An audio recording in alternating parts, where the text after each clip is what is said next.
ஸ்டாலின் தமிழ்நாடை தலைகுனிய விடமாட்டோம்னு சொன்னாராம்.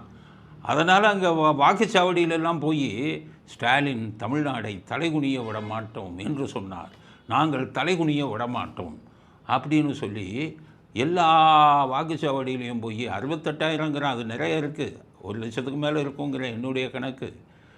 என்ன கேட்டிங்கன்னா ஒரு இதுக்கு ஆவரேஜாக உங்களுக்கு 200 வாக்குச்சாவடி, 234ன்னா அது கூட வரும். ஆனால் 68,000 வாக்குச்சாவடியில் போய் இதை எடுக்கிறான் உறுதிமொழி.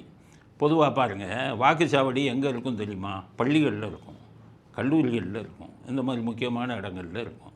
அங்கே படிச்சுக்கிட்டு இருப்பாங்க, கிளாஸ் நடக்கும், இது நடக்கும். அந்த ஸ்கூல்லெல்லாம் போய் வாசலில் நின்றுக்கிட்டு வாக்குறுதி எடுக்கிறான். எதிர்க்கட்சினா முடியுமா? கைது பண்ணுவான். அங்கே போயிட்டு வாக்கு இதுக்கு இருக்கிறாங்க. அப்போ போட்டு வீடியோ பார்ப்போறான். ஜனங்க என்ன நினைப்பாங்க, ஓ யோகியப்பா, யோகிய சிகாமணிங்கப்பா, ஸ்டாலின் சொன்னது தலைகுனிய விடமாட்டோம்னு சொன்னதுக்கு ஏன் வாக்குச்சாவடியில் பொண்ணு எடுக்கிறாங்க? அதுதான் தெரியல. வாக்குச்சாவடியில் போய் ஏன் உறுதிமொழி எடுத்தால் தமிழ்நாட்டே தலைகுனிய விடமாட்டோம்னா செய்யலை காமிக்கணும். வாக்குச்சாவடியில் போய் ஏன் கத்துறாங்கன்னு தெரியல. அந்த வீடியோவை பாருங்கள். தமிழ்நாட்டை தலைகுனிய விடமாட்டேன். ஓரணியில் தமிழ்நாடு இயக்கத்தில் இணைந்துள்ள 1 கோடி உறுப்பினர்கள் சேர்ந்து தமிழ்நாட்டை தலைகுனிய விடமாட்டோம் என உறுதியேற்கிறோம்.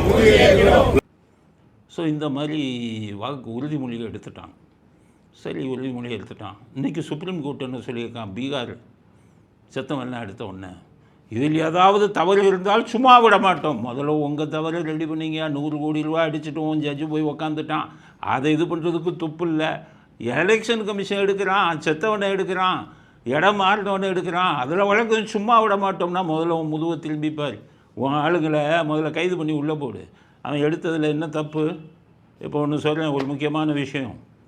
தமிழ்நாட்டில் எலெக்ஷன் கமிஷன் ரகசியமாக கடந்த 1 மாதமாக வேலை பண்ணிக்கிட்டு இருக்காங்க. எந்தெந்த வாக்குச்சாவடி, எவ்வளவு செத்தவன், எவ்வளவு ஆளே இல்லாதவன், எவ்வளவு டபுள் என்ட்ரினா ஒரு ஆள் பேர் 2 தடவை வருது அப்படின்னு எடுத்துகிட்டு இருக்காங்க, ரொம்ப ரகசியமாக.